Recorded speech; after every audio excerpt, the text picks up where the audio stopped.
Good afternoon, everyone, and thank you so much for coming to the launch of this national SMSC quality mark. So, why is SMSC so important? Why is it such an important aspect of a child's educational experience that we would want to launch this award and to celebrate and accredit, really important, that best practice where it exists? Well, we've heard so many eloquent speeches this morning, and ultimately it seems to be about that word well-being, doesn't it? That it comes back to that. I'm going to start with a quote, actually. It's from a survey that was carried out on behalf of the Department for Education in 2012 into the impact of pupil behaviour and well-being on their overall educational outcomes. This is the quote: "Children with higher levels of emotional, behavioural, social and school well-being on average have higher levels of academic achievement and are more engaged in school, both concurrently and in later years." And we all know that in today's world, academic achievement does play an important part in determining a child's life chances. But actually what I'd like to do is look a bit more closely at the second part of that quote, the bit about high levels of well-being, engaging children more in school and in later years. That's about the person you become, isn't it? Now, over many years of working in schools, not just my 11 years as an HMI, but I was involved in teacher training for 17 years before that, and as a teacher before that, I've come to a really firm conclusion. That's a child's spiritual, moral, social and cultural awareness and their skills are absolutely central to their development as an engaged and enthusiastic learner. Well, you know, a child that's got poor social skills, low self-esteem, somebody who's resentful of schooling, and I come across children like that, or they lack resilience, that child rarely reaches their full potential in school. It's not rocket science, we know that to be the case. And the opposite is true. We know that good SMSC provision helps children to develop all those vital skills. What are they? Well, they're endless, but things like the ability to cooperate, to negotiate, navigate challenges. One thing that I think is absolutely vital is to become a discerning person. You can get information anywhere, can't you, these days? You've got your phone, there you go, you can find out, but is it true? How do you know? How can you be discerning about the education you're receiving, let alone anything else, what you're hearing in the media? To become discerning is absolutely crucial. Now, that's really important to their growth, to their childhood, and to becoming a good learner, but it's equally crucial to their growth as an adult. And an adult who can engage positively with the world around them. So, what's the world around them going to be? We can only guess, can't we? The only thing we know about that child's future, it won't be like today, and it won't be like the past. That's all we know. This makes me think, it's worth reflecting that most of the children starting primary school this term will live into the 22nd century. Wow. Now, let's think about the 20th century, 21st century, even just started. 19th, 20th century?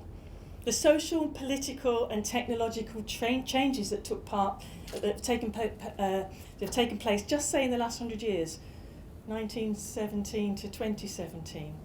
Phenomenal. You can barely imagine, can you? You know, they've gone from writing on slates to smart boards and the internet connecting the entire world. Horses and carts to space travel. You know, this was in people's lifetimes. So, we can't possibly know what challenges and opportunities today's children will face throughout their lifetimes. We can only guess, but there is so much that schools can do to help them navigate their way. It's my firm view that through a well-considered approach to their SMSC development, through that pupils can be armed, if that's the right word, with the appropriate knowledge and skills and values, which we've talked about, that's going to help them do two absolutely crucial things. One, they need to be able to cope with what may be possibly a very challenging, changing future. But the other thing that I would love them to be able to do is make a positive contribution to that future as well. We don't know what it's going to look like. So all the knowledge that they're given, that's only one part of what they're going to need. They're going to need so much more. The other thing is, I've thought about this, that positive contribution is also likely to be made across a very wide range of different roles. It's going to include being an employee, probably, maybe an employer, a work colleague, but also a partner, a parent, family member, daughter, sister, aunt, friend, representative, citizen, beneficiary. I think that's something that schools they're not always encouraged to consider that as seriously as developing a pupil's work-based knowledge and skills.